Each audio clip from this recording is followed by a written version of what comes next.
Thank you. So it's a great pleasure to introduce the next speaker, Jacek Brodzki from the University of Southampton, from leading the Center for Geometry, Topology and Applications, who will talk about topological characteristics of time evolution of physical systems. Over to you, Jacek. Yes, hello, my friends. Thank you, Vitaly. It's great to see you and everyone else again. I enjoyed the talks. Thank you for your kind invitation.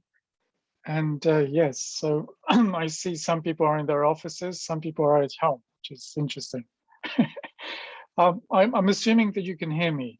So yes, okay. Right, so what I would like to talk about today, joins up very nicely with Ginestra's talk. And that is essentially a search for topological signals. I like that name a lot, and it should be used more often. So, so using topology, why do we do this? Why do we do topological data analysis? It's essentially, the reason is very simple. We would like to learn something useful about complex systems that interest us, possibly for other reasons than just computing homology groups.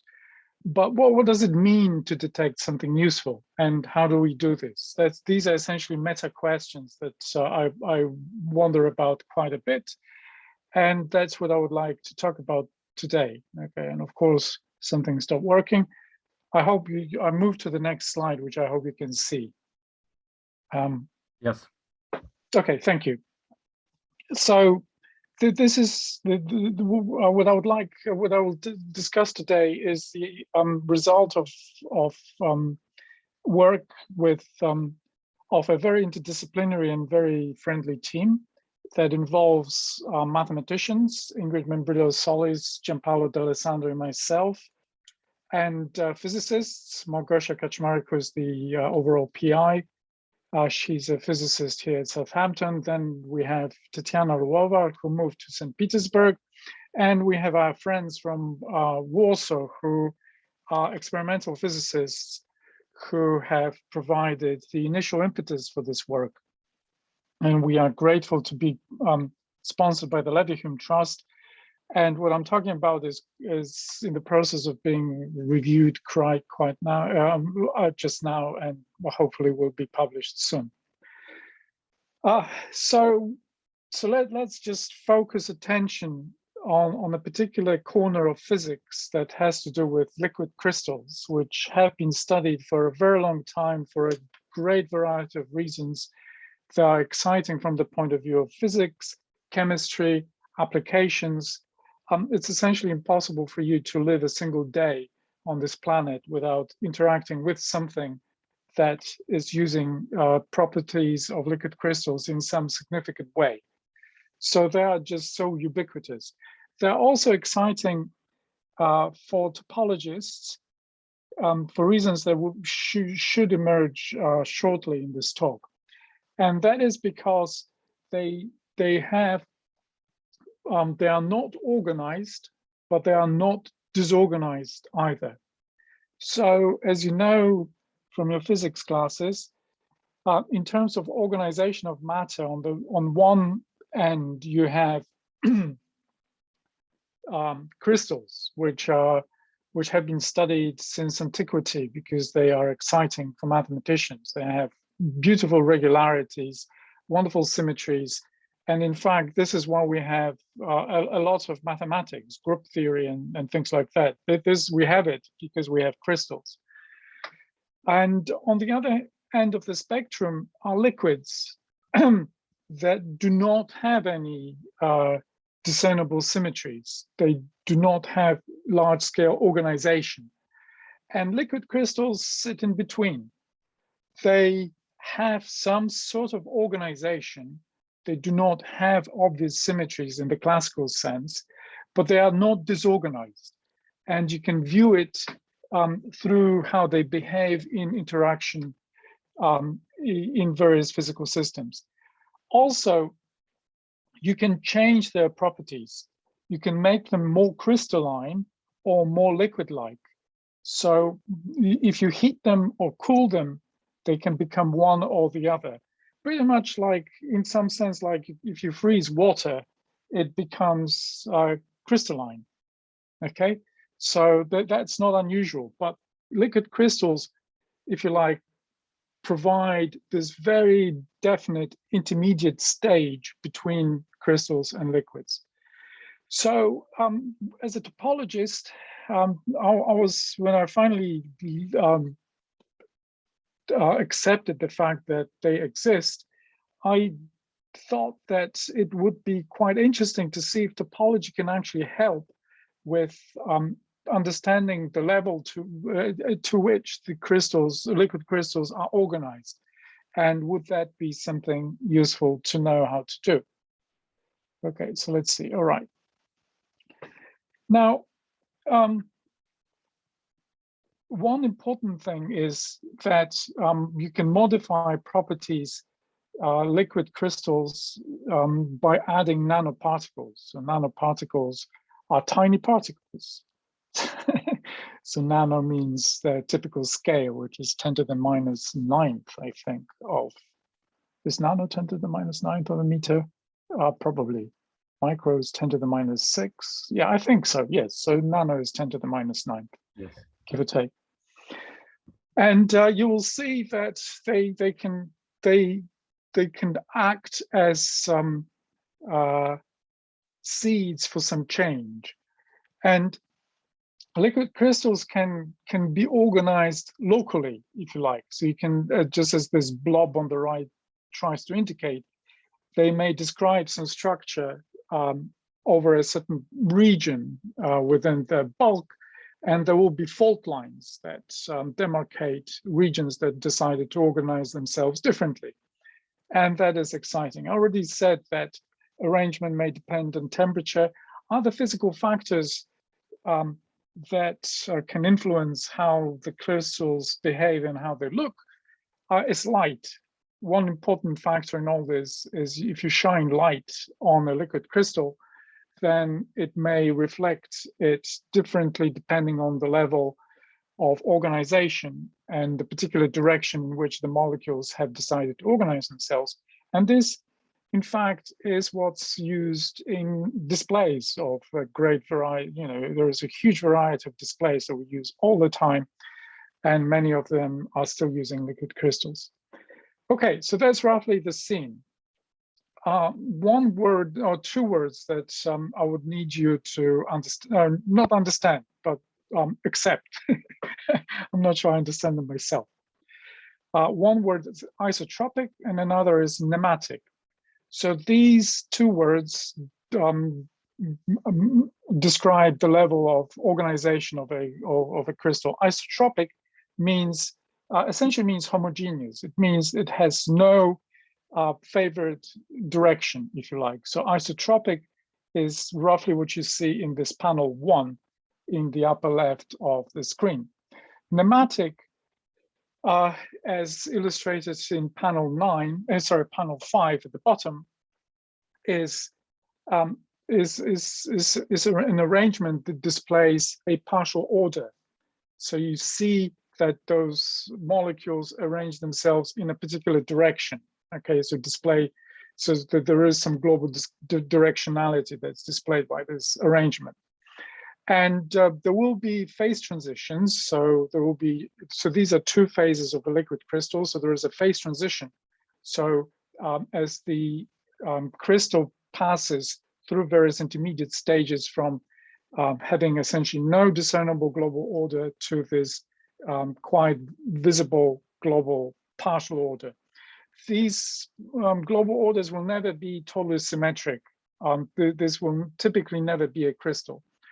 Now, one other thing that's relevant for the experiment that was the beginning of our study is that those nanoparticles, for instance, gold spheres, can act as catalyst for change. So if you inject liquid crystals with gold nanoparticles, then under certain conditions, as you heat them and cool them, they will serve as seeds of order.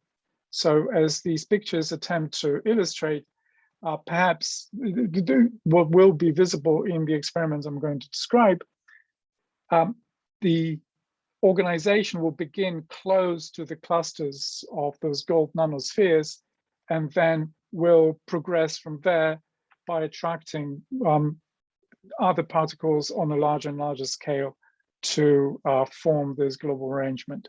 So isotropic, no discernible order, nematic, partially ordered. That's what we need to remember. And I already mentioned phase transitions. So typically what happens is that when they are in different phases, nematic or isotropic, so here is a meta graph, if you like. Here's some physical property called G, and this physical property may manifest itself differently depending on what phase the crystal is in, and there will typically be intermediate stages where those isotropic and nematic regions will coexist, and you will see that the medium behaves differently for that in that region. And the phase transition is simply a sudden change in any physical property that you may be interested in.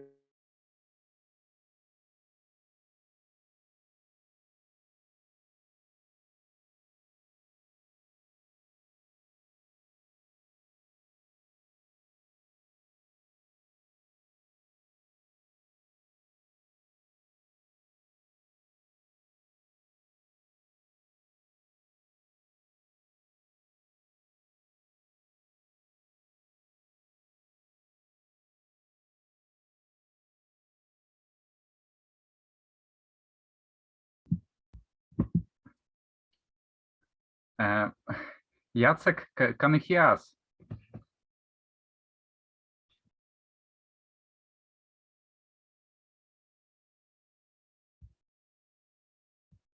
Okay, so it seems that something has happened with Jacek. Yes, everyone was thinking it's their own connection. So let's wait. Hopefully Jacek will join us shortly again.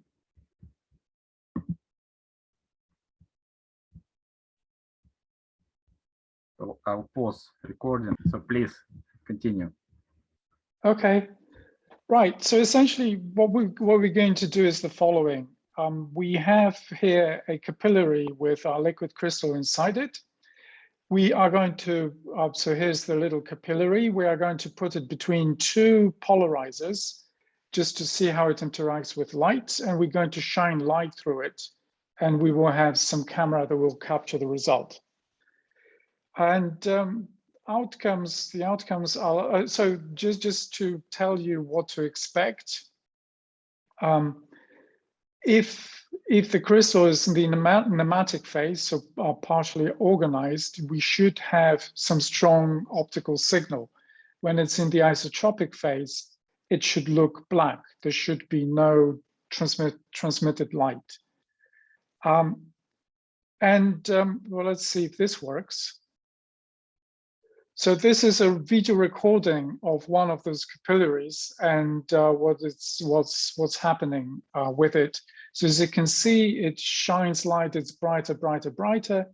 Then it begins to disintegrate into defined regions there, which grow fainter and fainter and fainter until everything just disappears in those blinking lights. So that's essentially how it looks. And the basis of our analysis is persistent homology of individual images. And if you line things up between two crystals, then there is this vector, which I hope you can see, that denotes, if you like, the main direction in which the crystal is organized. And the two polarizers essentially affect the projection of this vector onto one of those directions. And what's recorded in the image is the overall strength of light essentially this projection, if the vector that you project is parallel to the direction of the bottom polarizer, you get strong signal, white pixels. If it's orthogonal, you get black pixels. So essentially, these pictures are indexed by the luminosity of individual pixels, which go from 0 black to 255 pure white. And using this luminosity as the filtration function of the image, we can create a sequence of partial images, as you can see at the bottom, starting from 0, which records just black regions, to 255, where my picture is cut off. And from that, you create a persistence diagram. So that's great, because now to each stage in this video recording, you will have one persistence diagram, which is fantastic. But then you ask yourself, okay, how much have I actually gained, right? Because we are trying to understand this picture at the bottom, this configuration at the bottom, and what we get is what's on top. And you can see, all right, so here is something you can see. This is the evolution of persistence diagrams tracking one particular phase of this process. It looks fantastic. There is this boiling in the persistence diagrams. And as you can see, something seems to move. We have to be careful about over-interpreting those animations of persistence diagrams. Do these dots actually migrate, or are they killed and new dots appear in their place? There's always this possibility, right? So we can and have played this game for a long time, but although it seems that like this might not be quite so sensible, you will see that something is actually evolving here, and it may be useful to capture this in some more synthetic way. Okay, so that's essentially what we are trying to do. I have one more of those videos, but we are going to skip it. So essentially, the takeaway for now is that for each moment, each frame in our video, we have one persistence diagram, and it would be good to synthesize this information. And we will do it using the one of the well-known distance functions on the space of persistence diagrams, either the Wasserstein distance or the bottleneck distance, or sometimes use them in combination. So we know that when you take all persistence diagrams and put one of those metrics on them, for instance, the bottleneck distance, we know that this is a hugely complex space. For example, we have theorems by Peter Bubinek and co-workers that this space of persistence diagrams with the bottleneck distance is not embeddable in Hilbert space. That means that it's hugely complex. It's as complex as expander graphs. So is there anything that we can extract from it? The answer is yes. And we can do this in different ways. One thing that I would like to introduce in this talk is structural heterogeneity, which is essentially the L1 norm of a persistence diagram. So you take the persistence diagram in degree 1, take its L1 norm, which means you add up the lengths of all the bars. And that gives you a number attached to each frame. Then there are various other representations, multidimensional scaling, which is essentially a coarse embedding of a metric space in a low dimensional space. And there are various local pieces of information like curvature, and I will briefly describe them in turn. So these structural heterogeneity actually captures the behavior of the system. So as you move, for instance, so these two graphs plot structural heterogeneity on the vertical axis and time on the horizontal axis. So we can see that the structural heterogeneity changes as we move from one phase to another. And I think one should be isotropic to nematic and the other nematic to isotropic. One is heating, the other is cooling. Sorry about those typos.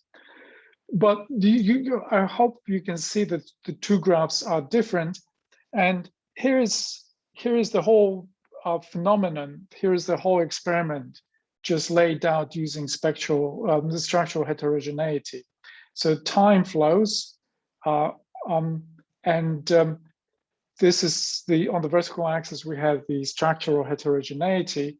As you can see, the plateaus of stability, then we have changes, then there is the peaks and another plateau stability on a different level.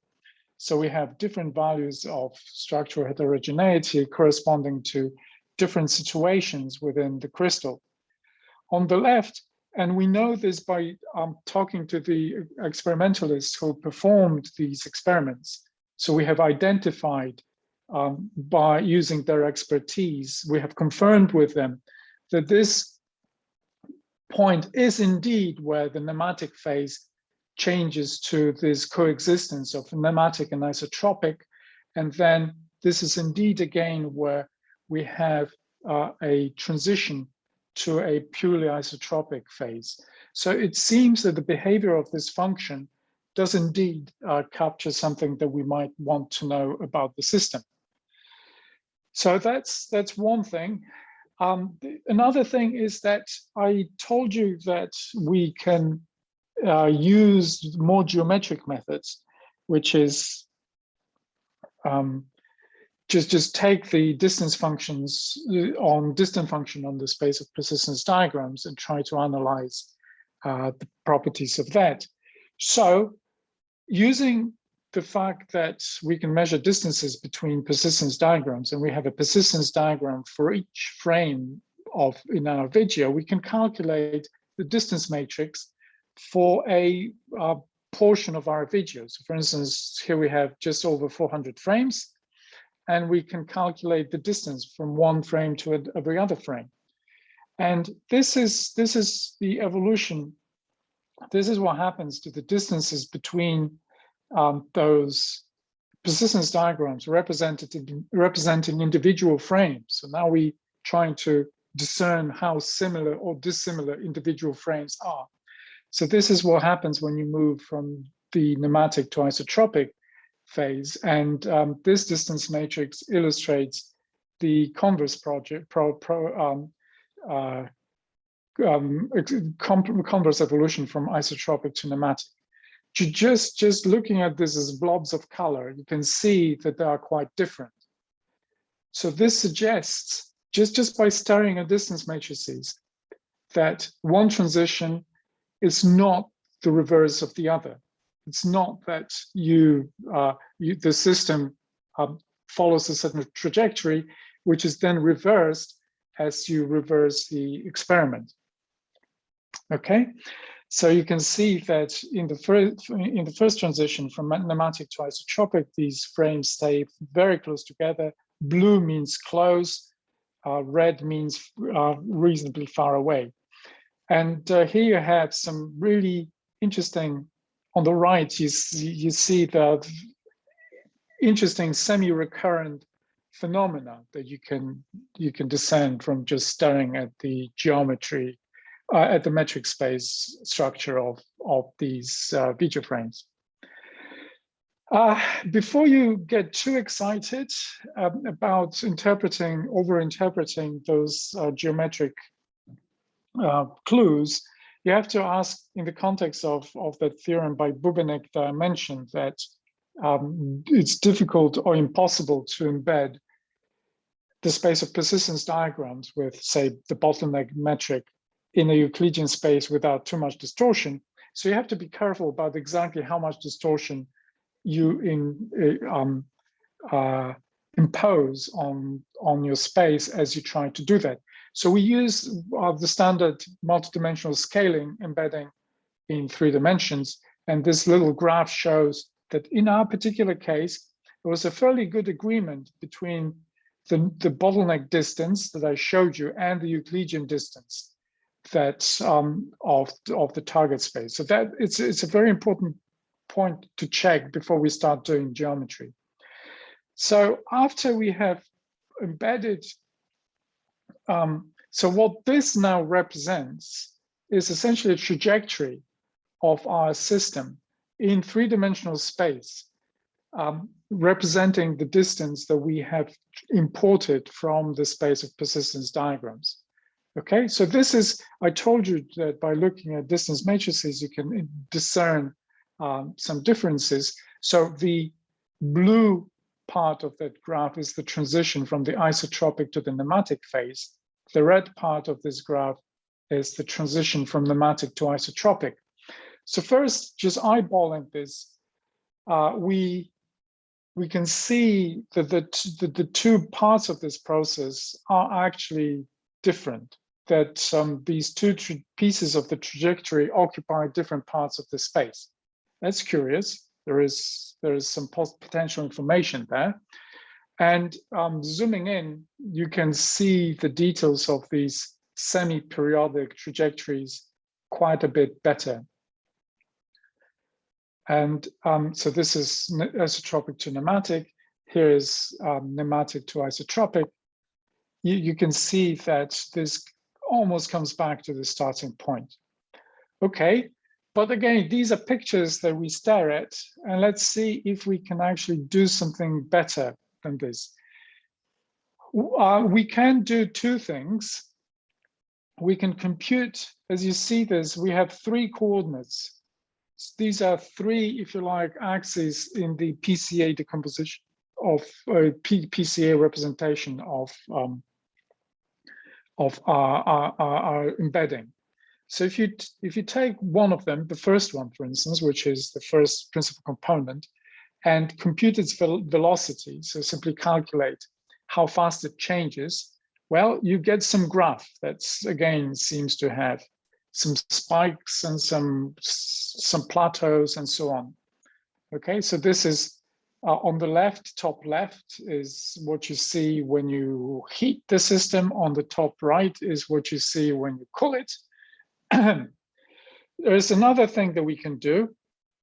Well, given that this embedding, the diode trajectory, is essentially a curve in R3, you can ask yourself, is there any useful information in the curvature of this curve?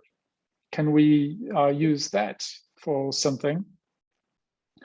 And the corresponding graphs are the two panels at the bottom.